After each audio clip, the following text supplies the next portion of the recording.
If you have ever sprayed a weed with a name brand herbicide and watched it barely wilt instead of dying, the herbicide itself might not be the problem at all. Commercial applicators and farmers have known for decades that the water you mix your herbicide into can quietly sabotage the whole application before you even start spraying, and the fix for it is a cheap mineral additive that costs a few dollars and takes 10 seconds to stir in. It is called ammonium sulfate, and adding a spoonful or two to your spray tank before the herbicide goes in can genuinely change how well that same bottle of weed killer actually performs.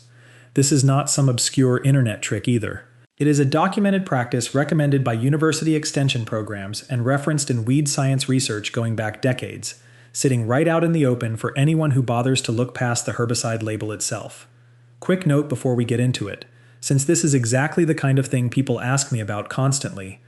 If you are tired of buying herbicide that seems to underperform no matter how carefully you follow the label, I wrote a short ebook that walks you through exactly what actually works for your specific yard and weeds, so you are not guessing every season. Scan the QR code on screen or check the link in the description if you want a copy. Now, let's get into the science. Most homeowners fill their sprayer straight from an outdoor hose without giving the water itself a second thought, but tap water and well water both carry dissolved minerals, mainly calcium, magnesium, and iron, and the amount varies a lot depending on where you live.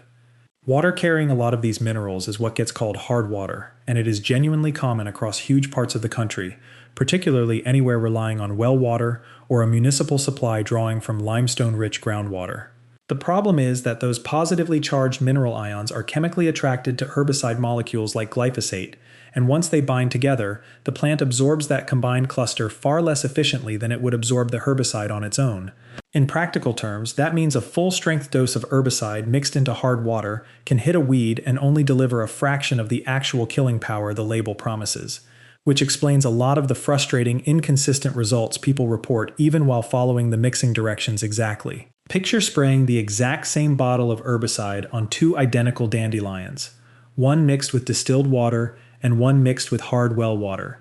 The dandelion sprayed with the distilled mix often wilts and dies completely within days, while the one sprayed with the hard water mix might only yellow slightly before bouncing back within a couple of weeks, and the herbicide itself never changed at all between those two sprayings. This is exactly the kind of inconsistency that leads people to blame the brand, switch products, or assume they somehow mixed the ratio wrong, when the actual culprit was sitting in the hose the entire time, completely unrelated to the herbicide bottle itself. Whole regions of the country deal with this without ever realizing it, since hard water is largely determined by the geology underneath a given water source rather than anything a homeowner controls, which means the same brand of herbicide can genuinely perform differently for two neighbors on opposite sides of town, depending on which water main or well feeds each house. Ammonium sulfate works by getting to those problem minerals before the herbicide does. The sulfate portion of the compound carries a negative charge, and it binds to the same positively charged calcium, magnesium, and iron ions floating in your water, tying them up in a separate reaction that keeps them from ever reaching the herbicide molecule in the first place. With those minerals essentially occupied elsewhere, the herbicide stays in a form the plant can actually absorb efficiently through its leaves. Research published in weed science journals has repeatedly shown that adding ammonium sulfate to a glyphosate mix improves how well weeds like velvet leaf and lamb's quarters get controlled, compared to the same herbicide sprayed in untreated hard water, and the effect shows up with several other common herbicides too, including 2,4-D and dicamba, both of which are known in the research as weak acid herbicides that are particularly sensitive to hard water interference. There is actually a second mechanism at play too, beyond simply tying up the minerals. Ammonium sulfate also acts as a humectant, meaning it draws moisture from the surrounding air and slows down how quickly a sprayed droplet dries out on the leaf surface. That extra drying time matters because the herbicide inside the droplet needs time to be absorbed through the leaf before it evaporates away, so a droplet that stays wet longer generally delivers more of its active ingredient into the plant before that window closes. Both mechanisms working together, tying up the interfering minerals and slowing down evaporation, are part of why this single cheap additive shows up in weed science literature as one of the more consistently useful tank mix adjuvants available, rather than being just another marketed extra with no real chemistry behind it. Knowing which specific fix actually addresses the root cause of a failed spray, instead of just buying a stronger or more expensive herbicide and hoping for a better result, is exactly the kind of practical detail the ebook I put together walks you through. The QR code is on screen now, or grab the link in the description if you want to check it out. Ammonium sulfate shows the clearest, most consistently documented benefit with glyphosate, especially when it is being applied at a reduced or lower than full label rate, since a weaker dose has less margin to spare if hard water is already cutting into its effectiveness. The benefit is even more pronounced with weak acid herbicides like 2,4-D and dicamba, where multiple studies have found meaningfully improved control on tough weeds like giant ragweed, horseweed, and Palmer amaranth once ammonium sulfate was added to counteract hard water. It is worth being straightforward about the limits here too, since not every study agrees on how large the benefit is in every situation. Some research using glyphosate at the full label rate found little to no measurable improvement from adding ammonium sulfate, particularly when the water hardness was only moderate to begin with rather than extremely hard.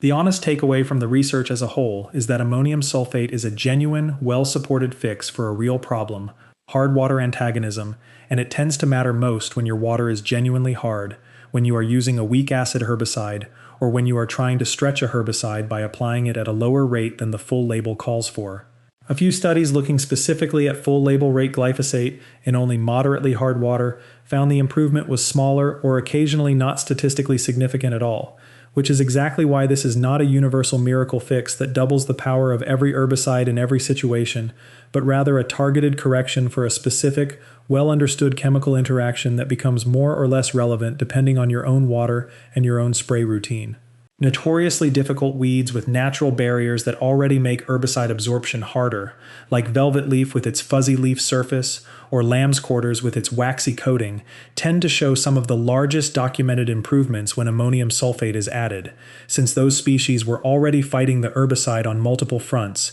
and removing the hard water penalty gives the spray a meaningfully better shot at getting through. Before you go out and buy a bag of ammonium sulfate, it helps to know whether hard water is actually a problem for your specific water source, since the fix matters a lot more if the problem is real. A few practical signs point toward hard water without needing any special equipment at all. White, chalky mineral buildup around faucets, shower heads, or the inside of a kettle is a classic sign of high calcium and magnesium content. Soap that struggles to lather well, or leaves a filmy residue on dishes even after a full wash cycle, is another common indicator. If your home already has a water softener installed, that is effectively an admission that the water supply is considered hard enough to be a nuisance for everyday household use, which is a strong hint it could be interfering with herbicide performance too. For a more precise answer, a simple water hardness test strip, sold cheap at most hardware stores and pool supply shops, gives you an actual reading in a couple of minutes, and anything registering as moderately hard or higher is exactly the range where this fix starts to matter. Water utilities are also required to publish an annual water quality report, and a quick search for your city or utilities report usually lists hardness directly, often measured in grains per gallon or in parts per million of calcium carbonate, giving you a documented number rather than relying on a guess based on how your dishes look after a wash. As a rough reference point, water testing above roughly 150 to 200 parts per million of calcium carbonate is generally considered hard enough that a water conditioner like ammonium sulfate is likely to make a real difference, while anything comfortably below that range is less likely to be holding your herbicide back in any meaningful way.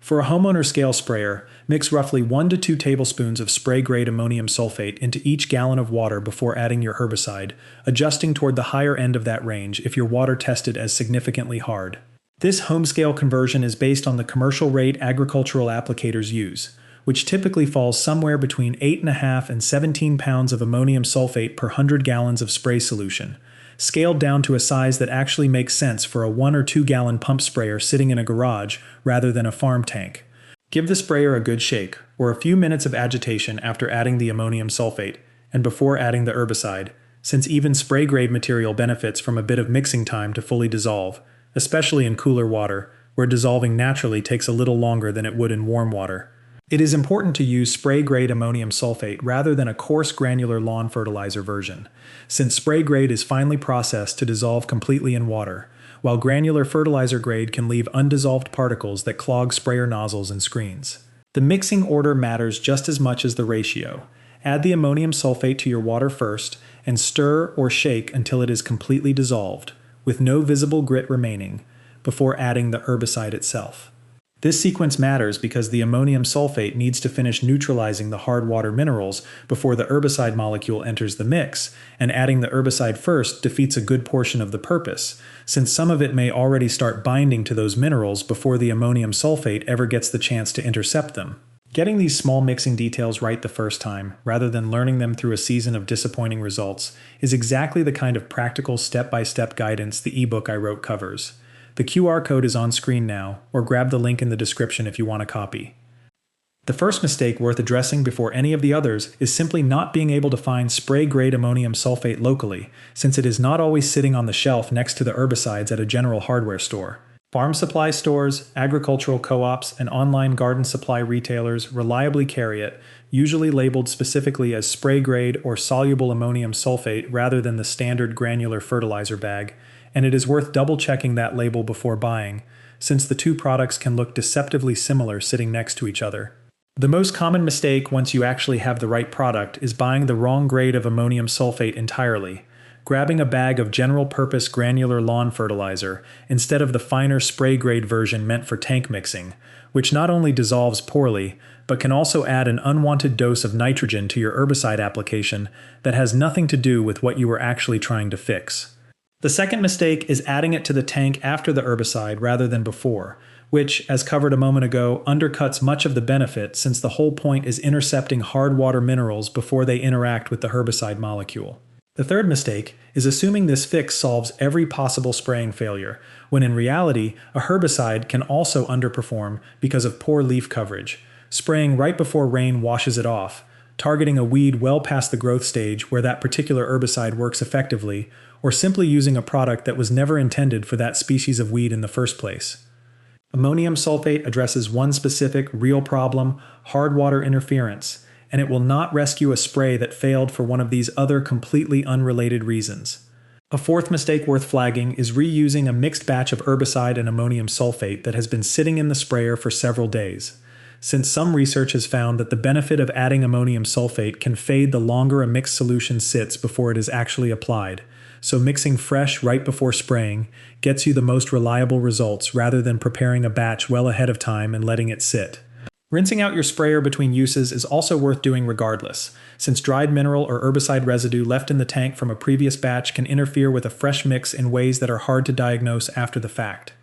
I want to be honest about the situations where adding ammonium sulfate is unlikely to change much, since overselling this would not do you any favors. If you already know your water is soft, whether from a whole home softener system or a naturally low mineral water source, there is little hard water antagonism happening in the first place, so adding ammonium sulfate has very little left to fix. If you are spraying a herbicide at the full label rate against an easy-to-control annual weed, the herbicide often already has enough strength built into that full dose to overcome moderate hard water interference on its own, which is part of why some research on full-rate glyphosate applications found a smaller benefit than research using reduced rates. In that kind of situation, the extra cost and effort of adding ammonium sulfate to every single tank is unlikely to produce a noticeable improvement in results you would not have gotten anyway. And if a weed has simply developed resistance to a particular herbicide, which has become increasingly documented for glyphosate against certain species over the past couple of decades, no amount of water conditioning changes that underlying resistance, since the problem at that point lies in the weed's own biology rather than anything happening in your spray tank. A weed that shrugs off repeated applications sprayed correctly at the right growth stage, in good weather, with a properly conditioned tank, is a much stronger candidate for genuine resistance than one that has simply never been sprayed under ideal conditions in the first place, and telling those two situations apart matters before you spend more money chasing a fix that was never going to work. Ammonium sulfate itself is considered low risk to handle compared to most of the chemicals sitting in a garage, since it is widely used as a plain fertilizer in agriculture, but a few basic precautions still apply. Store it in a sealed, dry container, since it readily absorbs moisture from humid air and can clump into a solid mass that is difficult to measure and slow to dissolve if left exposed. Keep it away from pets and children the same way you would any garden product, and avoid mixing more than you plan to use in a single session, both because a freshly mixed batch tends to work better, as covered earlier, and because leftover mixed herbicide solution generally should not be stored for extended periods regardless of what additives are in it. When handling the concentrate itself, basic gloves are a reasonable precaution, and rinsing your hands after mixing before touching your face is a simple habit worth keeping regardless of how mild a particular product is considered. If you have leftover dry ammonium sulfate after a season of spraying, it stores well for years in a sealed container kept somewhere dry, so there is no need to buy a fresh bag every time you plan to spray, as long as the container it came in has not been left open to the air for extended stretches. If you want to see the difference for yourself before committing to using this on your whole yard, it is easy enough to run a small side-by-side comparison. Mix 2 identical batches of your usual herbicide, one with ammonium sulfate added following the mixing order above, and one without, and spray each batch on a similar patch of the same stubborn weed, ideally somewhere the results will not be confused by uneven sun, soil, or watering between the two spots. Check both patches after several days to a week, depending on the herbicide's normal timeline for visible results, and compare how completely each one knocked back the weed. If your water is genuinely hard, the difference is often visible enough that you will not need any special measurement to see it, and if the two patches look nearly identical, that is a good sign your water was not a significant factor to begin with, and the extra step may not be worth adding to your routine going forward. Taking a photo of both test patches on the day you spray them, then another a week later, gives you a clear side-by-side comparison to judge from, rather than relying on memory, which can be surprisingly unreliable when trying to judge subtle differences in how thoroughly a weed actually died back.